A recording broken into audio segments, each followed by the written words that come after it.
Welcome to T SAT. General studies పాఠ్యాంశాలలో భాగంగా science and టెక్నాలజీకి సంబంధించినటువంటి స్పేస్ టెక్నాలజీ గురించి తెలుసుకుంటూ ఉన్నాం. ఈ వీడియోలో మనము అంతరిక్ష రంగానికి సంబంధించి LVM-3 రాకెట్ లాంచ్ వెహికల్కి సంబంధించినటువంటి అంశాలను గత వీడియో నుంచి తెలుసుకునేటటువంటి ప్రయత్నం చేస్తూ ఉన్నాం. దీనికి కొనసాగింపుగా LVM-3కి సంబంధించినటువంటి మరికొన్ని విశేషాలను తెలుసుకునే ప్రయత్నం చేద్దాం. సో ఇక్కడ మనకు కనిపిస్తూ ఉంది LVM-3 యొక్క కాన్ఫిగరేషన్గా మనం చూస్తూ ఉన్నాం. ఇక్కడ మొదటి దశలో మనకు కోర్ ఇంజిన్గా L110 అనేటటువంటి దాన్ని ఏర్పాటు చేయడం జరిగింది. స్ట్రాపాన్ మోటార్లుగా భారీ పరిమాణంలో ఉండేటటువంటి S200 స్ట్రాపాన్ మోటార్లు లేదా బూస్టర్ రాకెట్స్ని అమర్చడం జరిగింది. ఇక్కడ నేరుగా రెండవ దశకు ఎగువన మనకు మూడవ దశలో పనిచేసేటటువంటి క్రయోజెనిక్ స్టేజ్ అనేది కనిపిస్తూ ఉంది. కాబట్టి మనకి ఇక్కడ వెహికల్ యొక్క హైట్ కూడా అమాంతం తగ్గినట్లుగా మనం చూస్తాం. మొత్తంగా చూస్తే వెహికల్ యొక్క కాన్ఫిగరేషన్ని కనుక మనం చెప్పాల్సి వచ్చినప్పుడు ఇక్కడ రెండు S200 స్ట్రాపాన్ మోటార్లతో మొదటి దశ అనేది మనకు కనిపిస్తూ ఉంది. దీనికి రెండవ దశ విషయానికి వచ్చేసరికల్లా L110 అనేటటువంటి రెండవ దశ, ఇది వికాస్ ఇంజిన్గా మనం చెప్తాం L110కి సంబంధించి. దీన్ని రెండు వికాస్ ఇంజన్లను అక్కడ అమర్చడం అనేది జరిగింది. దీని తర్వాత క్రయోజెనిక్ ఎగువ దశకు సంబంధించి చూస్తే C25 అనేటటువంటి క్రయోజెనిక్ ఇంజన్ని ఉపయోగించడం అనేది జరిగింది. ఈ క్రింది వానిలో GSLV Mark III వాహక నౌకల్లో వాడేటటువంటి క్రయోజెనిక్ ఇంజన్లు ఏవి అనేటటువంటి కోణంలో కనుక క్వశ్చన్ పడితే మనము C25ను కానివ్వండి, C20 అనేటటువంటి సంకేత నామాలను మనం మెన్షన్ చేయాల్సి వస్తుంది.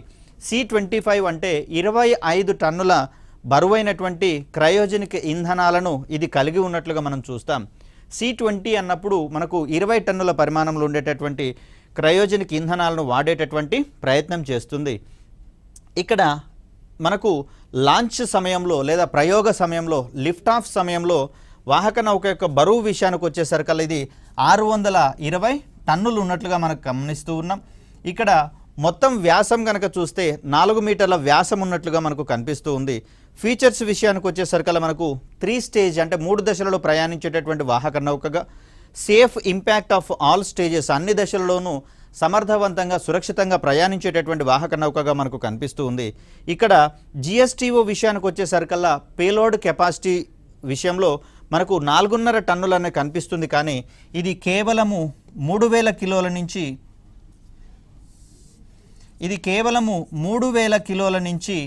4000 కిలోల బరువు ఉన్నటువంటి ఉపగ్రహాలను మాత్రమే GSTOకి ప్రయోగిస్తున్నట్లుగా మనం గమనించవచ్చు. అదేవిధంగా ఈ LEO విషయానికి వచ్చేసరికల్లా అంటే భూనిమ్న కక్షలలోకి వచ్చేసరికల్లా 10 టన్నుల బరువు ఉన్నటువంటి ఉపగ్రహాలను అక్కడ LEOలోకి భూనిమ్న కక్షలలోకి ప్రయోగించగలిగేటటువంటి సామర్థ్యం దీనికి ఉన్నట్లుగా మనం చూస్తాం. ఇక్కడ ఎగువన ఉన్నటువంటి ఈ ఓజివ్ పేలోడ్ ఫెయిరింగ్ విషయానికి వచ్చేసరికల్లా 5 మీటర్ల వ్యాసంతో దీన్ని ఏర్పాటు చేసుకోవడం అనేది జరిగింది. సో ఇది మనకు వెహికల్కి సంబంధించినటువంటి కాన్ఫిగరేషన్గా చూస్తున్నాం. ఇది కూడా GSLV మాదిరిగానే 3 దశలలో ప్రయాణిస్తుంది, GS1, GS2 మరియు GS3కి సంబంధించి.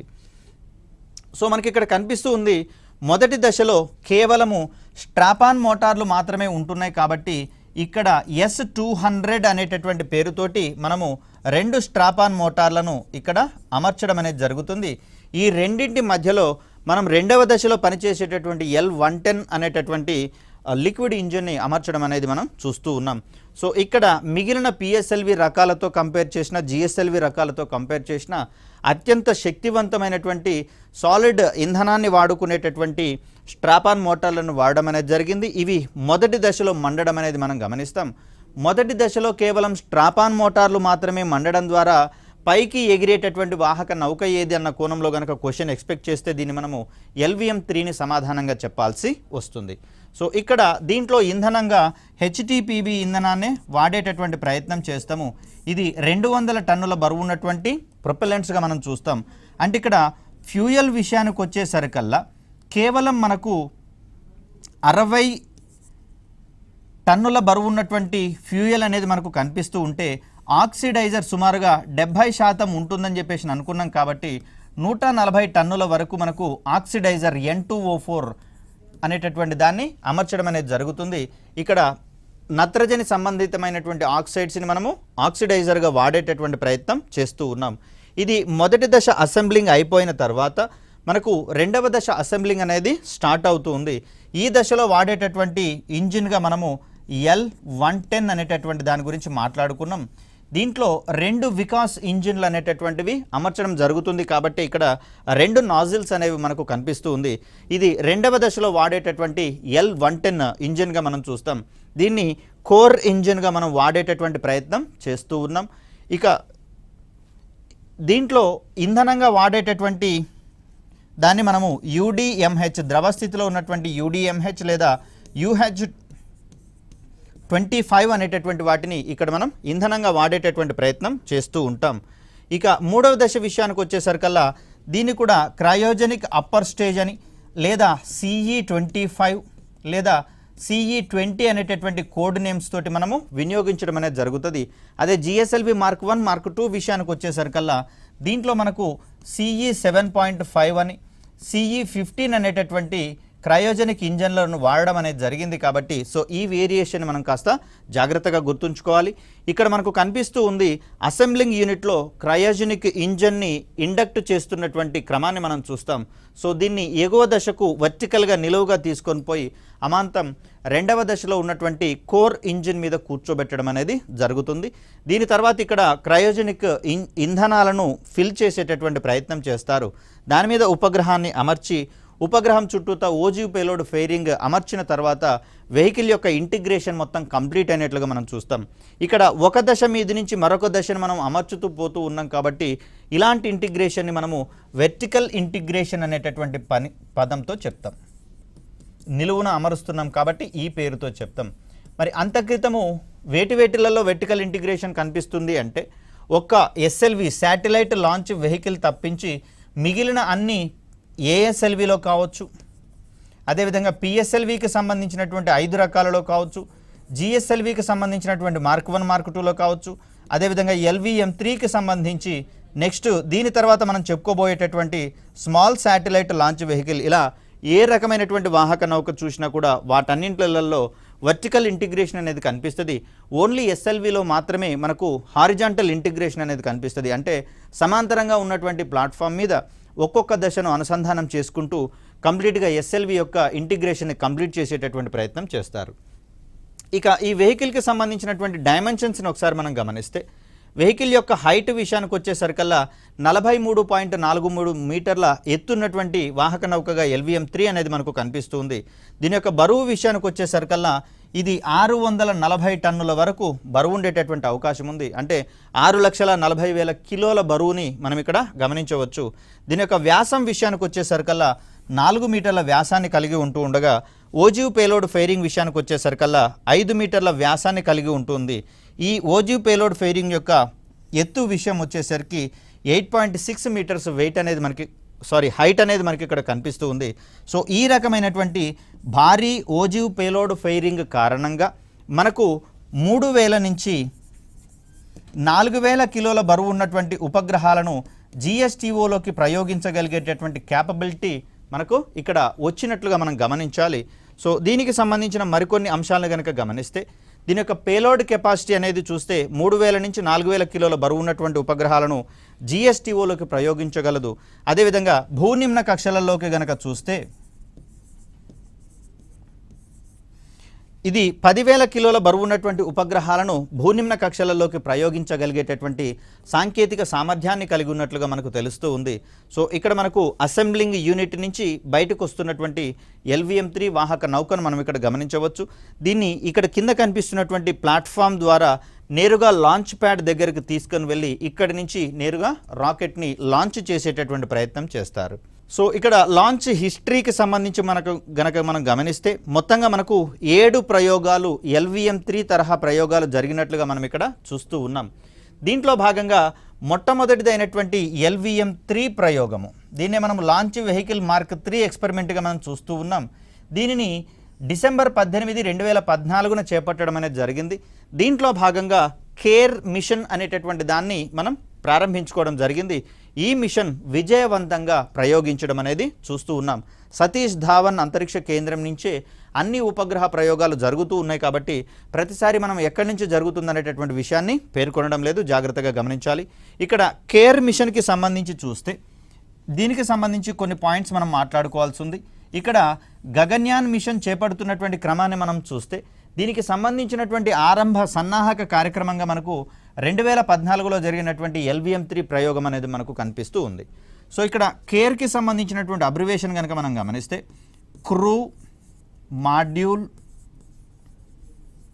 అట్మాస్ఫియరిక్ రీఎంట్రీ వెహికల్గా దీన్ని మనం చెప్తాం. రీఎంట్రీ ఎక్స్పెరిమెంట్ అనేటటువంటి పేరు. సో దీంట్లో కొన్ని అంశాలు చూసుకుంటే క్రూ మాడ్యూల్, క్రూ అంటే సిబ్బందిగా మనం చెప్తాం. ఒకవేళ మానవ సహిత అంతరిక్ష కార్యక్రమాలు కనుక చేపట్టినట్లయితే సిబ్బందిని కూర్చోబెట్టేటటువంటి గదిగా మనకు క్రూ మాడ్యూల్ అనేది కనిపిస్తూ ఉంది. మరి ఇది అట్మాస్ఫియరిక్ రీఎంట్రీ ఎక్స్పెరిమెంట్గా దీన్ని మనం చూస్తూ ఉన్నాం. అంటే ఇక్కడ LVM-3 ద్వారా క్రూ మాడ్యూల్ అనేటటువంటి దాన్ని ఒక నిర్దిష్ట ఎత్తు వద్దకు చేర్చి దాని తర్వాత ఇది స్వేచ్ఛగా భూమి వైపుకు పతనం అయ్యేలా చేపట్టడం అనేది జరుగుతుంది. సో ఈ సందర్భంలో గమనిస్తే ఇక్కడి నుంచి లాంచ్ వెహికల్ ద్వారా ఇలా తీసుకొని వెళ్ళిన తర్వాత ఈ క్రూ మాడ్యూల్ అనేటటువంటి దాన్ని ఇక్కడ వదిలివేయడం అనేది జరుగుతుంది. మరి ఇలా వదిలివేసినటువంటి సందర్భంలో ఇది సేఫ్గా భూమిని తిరిగి చేరుకోవాల్సి ఉంటుంది. మరి ఇలాంటి సందర్భంలో ఏముంది సార్ కాంప్లెక్సిటీ అని మనకు అనిపించుకోవచ్చు. వాస్తవానికి ఈ క్రూ మాడ్యూల్ అనేది ఎవరిని ఉద్దేశించింది అంటే దీంట్లో ఆస్ట్రోనాట్స్ని ఉంచేటటువంటి ప్రయత్నం చేస్తారని చెప్పేసి అనుకుంటూ ఉన్నాం. మరి ఈ సందర్భంలో ఆస్ట్రోనాట్స్తో కూడినటువంటి ఈ క్రూ మాడ్యూల్ భూమి వైపుగా ప్రయాణించేటటువంటి సందర్భంలో ఇక్కడ అధిక ఎత్తుల వద్ద తక్కువ వాయు సాంద్రత ఉన్నటువంటి అట్మాస్ఫియరిక్ లేయర్స్ ఉంటాయని చెప్పేసి అనుకున్నాం. ఇక్కడి నుంచి క్రమక్రమంగా కిందికి దిగుతున్నటువంటి సందర్భంలో ఈ అట్మాస్ఫియరిక్ లేయర్స్ యొక్క డెన్సిటీ పెరుగుతుంది, సాంద్రత పెరుగుతున్నటువంటి క్రమంలో ఈ క్రూ మాడ్యూల్ ప్రయాణించేటటువంటి సందర్భంలో ఆ వాతావరణ పొరలతో ఏర్పడేటటువంటి ఘర్షణ అనేది పెరుగుతూ ఉంది. కాబట్టి ఘర్షణ పెరుగుతూ ఉంటే ఉష్ణం కూడా ఎక్కువగా జనించేటటువంటి అవకాశం ఉంది. కాబట్టి అలా జనించేటటువంటి అధిక ఉష్ణాన్ని తట్టుకునేటటువంటి స్వభావము ఈ క్రూ మాడ్యూల్కి ఉందా లేదా అనేటటువంటి అంశంలో భాగంగా దీన్ని ప్రయోగించడం అనేది జరిగింది. మరి దీంట్లో రీఎంట్రీ సాంకేతికత ఉంది కాబట్టి ఇక్కడ క్రూ మాడ్యూల్ని తయారు చేసేటటువంటి మెటీరియల్స్ అన్నీ కూడా అధిక ఉష్ణాలను తట్టుకునేటటువంటి కాంపోజిట్ మెటీరియల్స్గా మనకు కనిపిస్తూ ఉన్నాయి.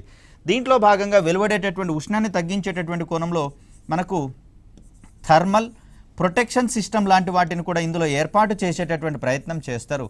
సో అలా వేగంగా పెరుగుతున్నటువంటి ఆ వేగం పెరుగుతున్న కొద్దీ అదేవిధంగా సాంద్రత పెరిగేటటువంటి వాయుపొరల గుండా ప్రయాణించేటటువంటి సందర్భంలో అధికంగా వెలువడుతున్నటువంటి ఉష్ణాన్ని ఇది తట్టుకునేటటువంటి స్వభావాన్ని ప్రదర్శిస్తుంది. కాబట్టి ఈ క్యాపబిలిటీ మనకు ఉందా లేదా అనేటటువంటి కోణంలో ఈ ప్రయోగాన్ని ఏర్పాటు చేసుకోవడం అనేది జరిగింది. ఇక GSLV Mark 3 తరహా మొదటి అభివృద్ధి ప్రయోగము లేదా LVM-3 శ్రేణిలో రెండవ ప్రయోగంగా దీన్ని మనం చెప్తాం. దీని ద్వారా GSAT-19 అనేటటువంటి ఉపగ్రహాన్ని ప్రయోగించుకోవడం జరిగింది 2017లో. ఈ ప్రయోగం చూడండి 2019 కంటే ముందే జరిగింది. కాబట్టి ఈ ప్రయోగాన్ని చేపట్టినటువంటి సంస్థగా మనకు యాంట్రిక్స్ కార్పొరేషన్ అనేది కనిపిస్తుంది. ఇక్కడ చంద్రయాన్ 2కి సంబంధించి కనుక మనం గమనిస్తే ఇక్కడి నుంచి మనకు న్యూ స్పేస్ ఇండియా లిమిటెడ్ యొక్క ప్రయోగాలుగా మనం చూస్తాం. సో ఇక్కడ GSAT-19 గురించి కానివ్వండి, GSAT-29 గురించి కానివ్వండి కొన్ని విషయాలు మాట్లాడుకోవాల్సి వస్తుంది. ఈ రెండు ఉపగ్రహాలను GSAT-19 మరియు 29 ఉపగ్రహాలను హై థ్రోపుట్ శాటిలైట్స్గా మనం చెప్తాం.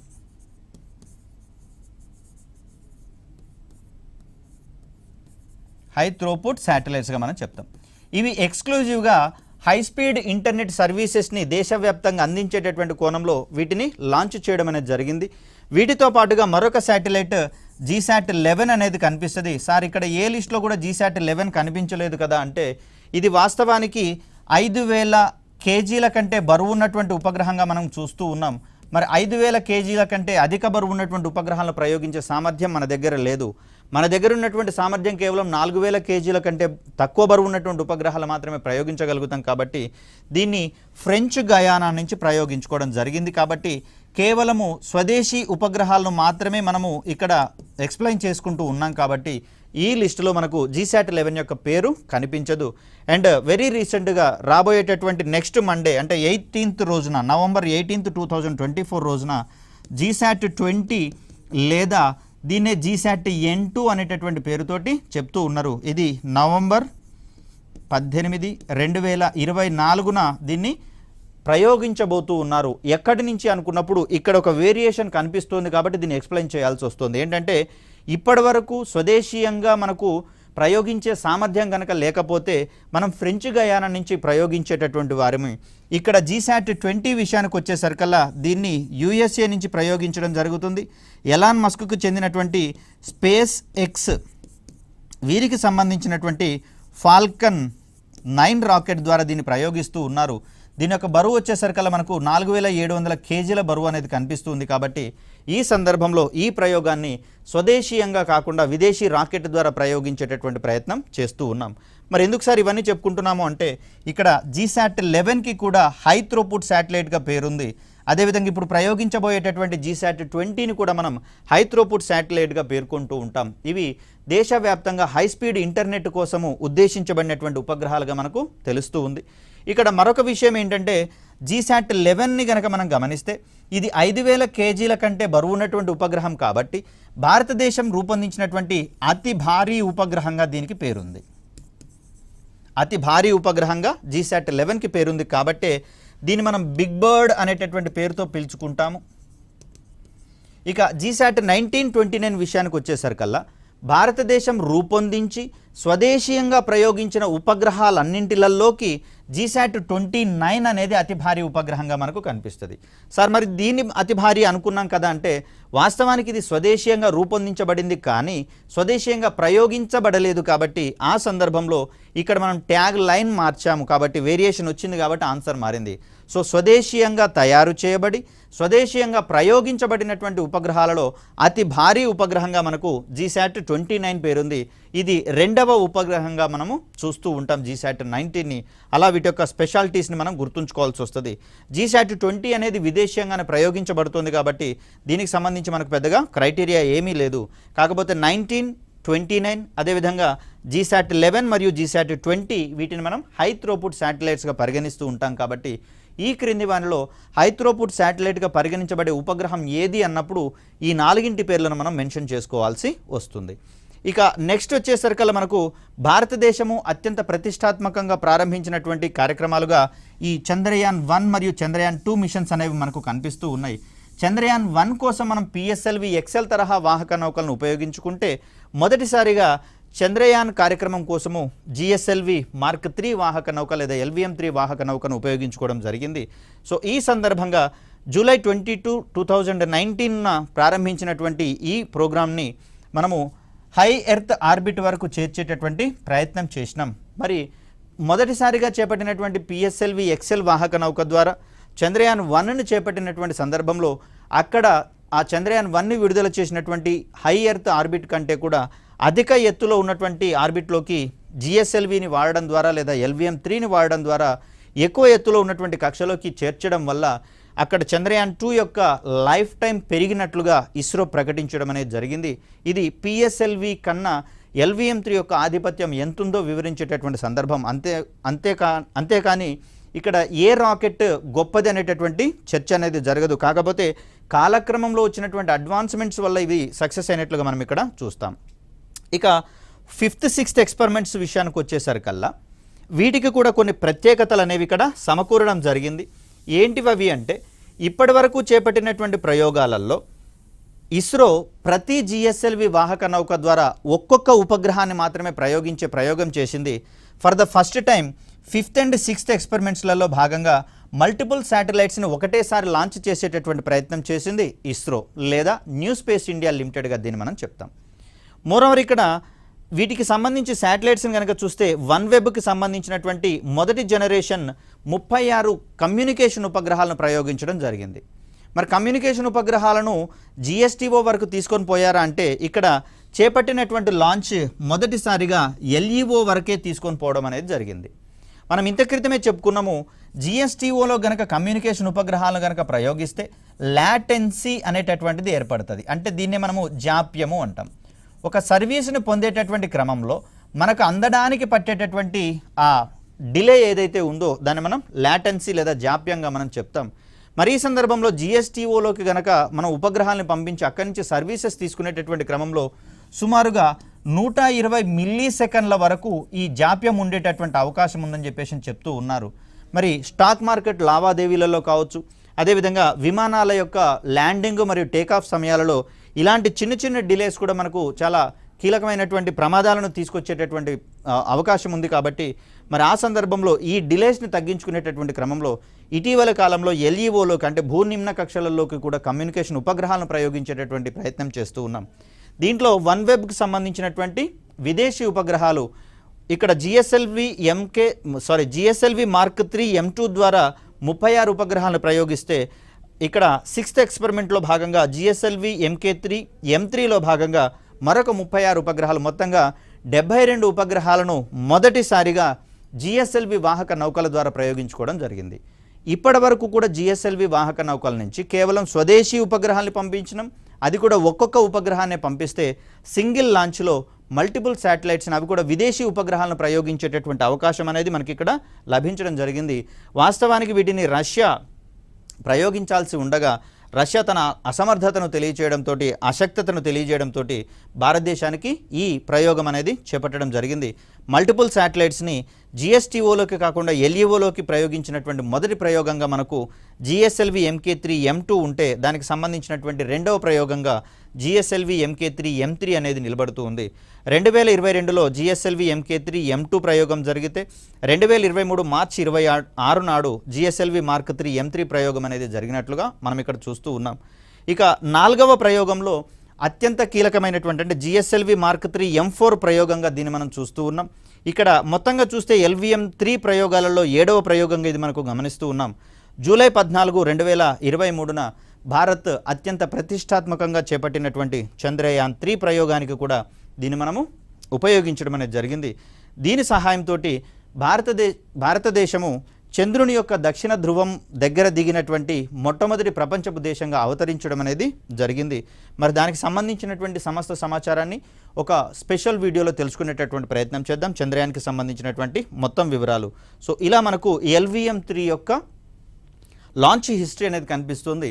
మోస్ట్ ప్రాబబ్లీ ఇక్కడ అన్ని ప్రయోగాలు సక్సెస్ అయ్యాయి కాబట్టి 100% సక్సెస్ రేట్ కలిగినటువంటి వాహక నౌకల జాబితాలోకి LVM3 కూడా చేరినట్లుగా మనం ఇక్కడ చూస్తూ ఉన్నాం. సో ఓవరాల్గా ఒకసారి 100% సక్సెస్ రేట్ ఉన్నటువంటి వాహక నౌకలను కనుక గమనిస్తే మనకు PSLV CA కోర్ ఎలోన్ వెర్షన్కి 100% సక్సెస్ రేట్, అంటే ఈ క్లాస్ చెప్పే నాటికి 100% సక్సెస్ రేట్ని మనం చూస్తూ ఉన్నాం. దీని తర్వాత PSLVకి సంబంధించినటువంటి QL మరియు PSLVకి సంబంధించినటువంటి DL, ఈ మూడింటికి కూడా మనకు 100% సక్సెస్ రేట్ అనేది కనిపిస్తుంది. GSLV విషయానికి వచ్చేసరికల్లా కేవలము LVM3కి మాత్రమే 100% సక్సెస్ రేట్ అనేది కనిపిస్తుంది. కాబట్టి ఈ 4 ఉపగ్రహ వాహక నౌకలు కూడా తమకు అప్పగించినటువంటి ప్రతి ప్రయోగాన్ని సక్సెస్ఫుల్గా కంప్లీట్ చేయడం అనేది జరిగింది. కాబట్టి 100% సక్సెస్ రేట్ కలిగినటువంటి వాహక నౌకల జాబితాలో వీటిని మాత్రమే మనం ప్రముఖంగా పేర్కొనాల్సి వస్తుంది. ఇక జిఎస్ఎల్వి మార్క్ 1 విషయానికి వచ్చేసరికల్లా దాంట్లో 2 విజయవంతమైనటువంటి ప్రయోగాలు, 2 పాక్షికంగా సక్సెస్ అయినటువంటి ప్రయోగాలు, 2 విఫలమైనటువంటి ప్రయోగాలు, మొత్తంగా అక్కడ సక్సెస్ ఫెయిల్యూర్స్ అనేవి దోబూచులాడుతున్నటువంటి పరిస్థితి మనకు కనిపిస్తూ ఉంది. ఇక జిఎస్ఎల్వి మార్క్ 2 విషయానికి వచ్చేసరికల్లా 2 ప్రయోగాలు అనేవి విఫలమైనవి కాబట్టి అక్కడ 100% సక్సెస్ రేట్ జాబితాలో వాటిని చేర్చడం అనేది జరగడం లేదు.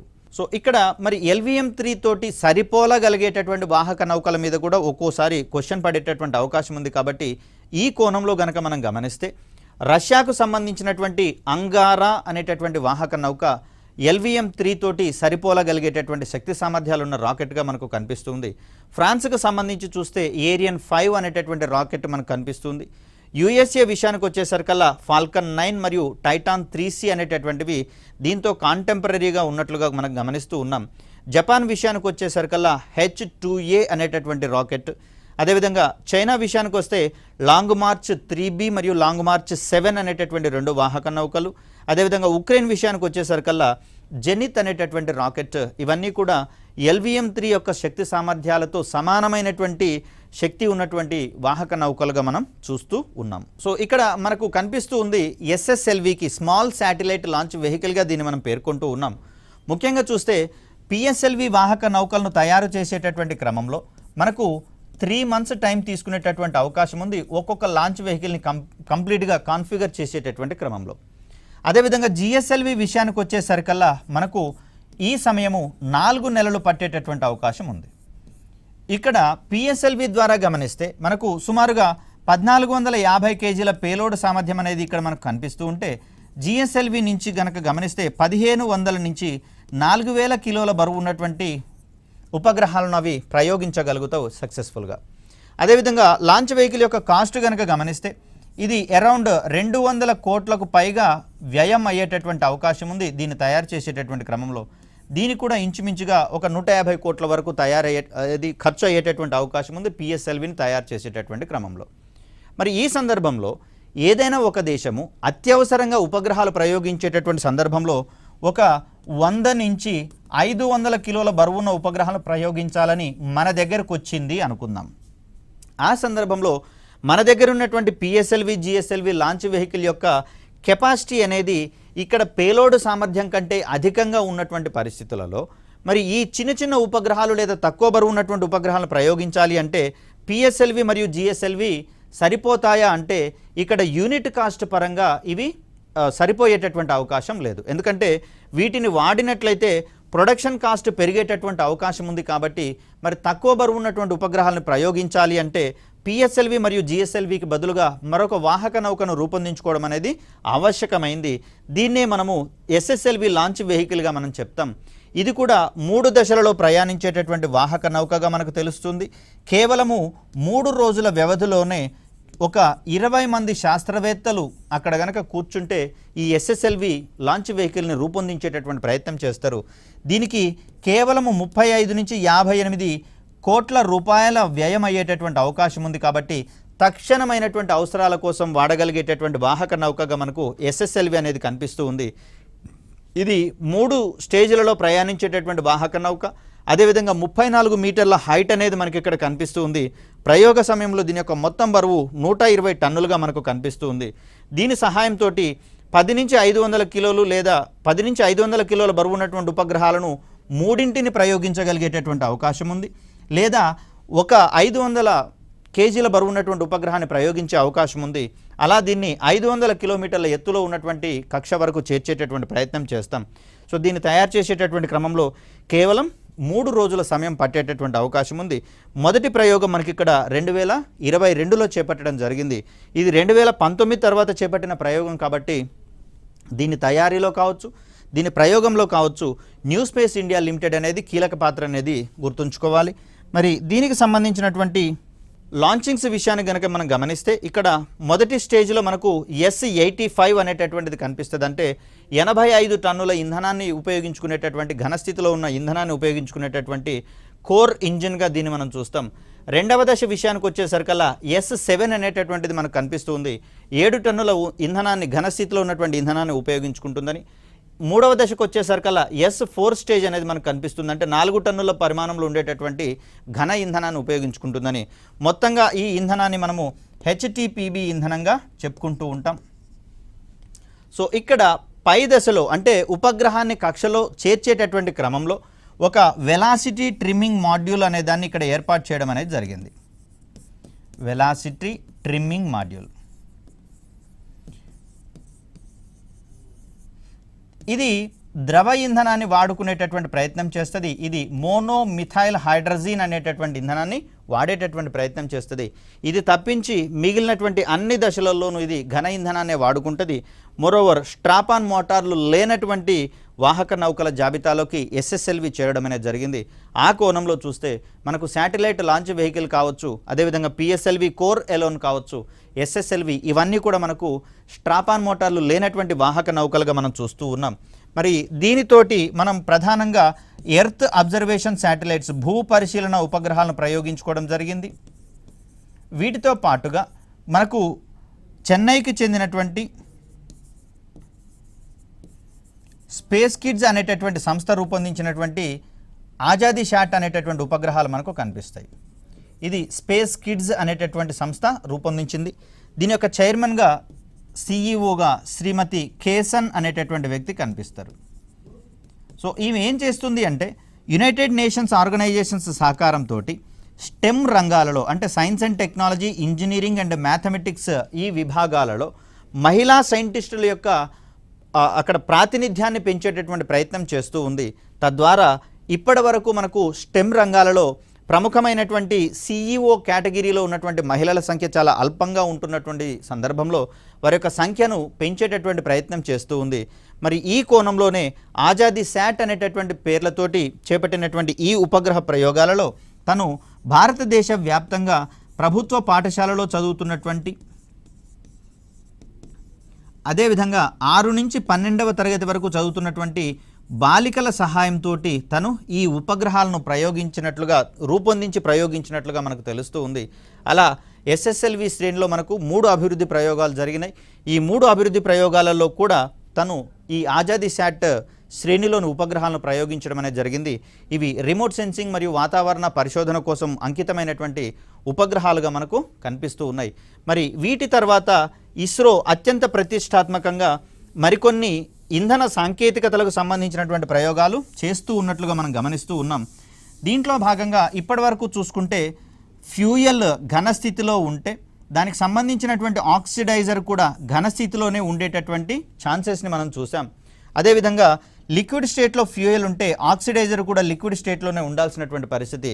బట్ ఇప్పుడు ఇస్రో ఏం చేస్తుందంటే సాలిడ్ స్టేట్లో ఉన్నటువంటి ఇంధనానికి లిక్విడ్ స్టేట్లో ఉన్నటువంటి ఆక్సిడైజర్లను, అదేవిధంగా లిక్విడ్ స్టేట్లో ఉన్నటువంటి ఇంధనానికి సాలిడ్ స్టేట్లో ఉన్నటువంటి ఆక్సిడైజర్లను హైబ్రిడ్ మోటార్లు లేదా హైబ్రిడ్ సాంకేతికత పేరుతోటి రూపొందించడం అనేది జరుగుతుంది.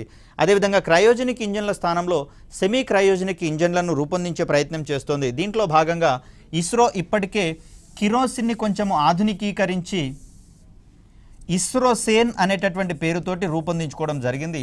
ఇస్రోసేన్ అంటే డెవలప్ చేయబడినటువంటి కిరోసిన్ మరియు దీన్ని సెమీ క్రయోజనిక్ ఇంజన్లలో భాగంగా ఉపయోగించడం అనేది జరుగుతుంది. దీన్ని ఇస్రో ప్రతిష్టాత్మకంగా రూపొందించుకుంటున్నటువంటి నెక్స్ట్ జనరేషన్ లాంచ్ వెహికల్లో కోర్ ఇంజిన్లో భాగంగా దీన్ని వాడడం అనేది జరుగుతుంది. ఇలా అనేకమైనటువంటి కొత్త రకాలైనటువంటి సాంకేతికతలను కూడా శాస్త్ర సాంకేతిక రంగంలో భాగంగా మనకు స్పేస్ టెక్నాలజీలో రూపొందించుకునేటటువంటి క్రమంలో ఇస్రో ముందుకు వస్తున్నటువంటి పరిస్థితులు మనకు కనిపిస్తూ ఉన్నాయి. ఇదే సాంకేతికతని లాంచ్ వెహికల్ సాంకేతికతలతో పాటుగా ఉపగ్రహ తయారీలో కావచ్చు, ఉపగ్రహాల నుంచి సర్వీసెస్ పొందేటటువంటి క్రమంలో కూడా రూపొందించి ప్రయోగించి వాటి యొక్క సర్వీసెస్ పొందుతున్నటువంటి క్రమాన్ని మనం గమనించవచ్చు. మరి వీటికి సంబంధించినటువంటి ఉపగ్రహ ప్రయోగాల వివరాలని రాబోయే వీడియోలో తెలుసుకునేటటువంటి ప్రయత్నం చేద్దాం. అప్పటి వరకు సెలవు. ధన్యవాదాలు.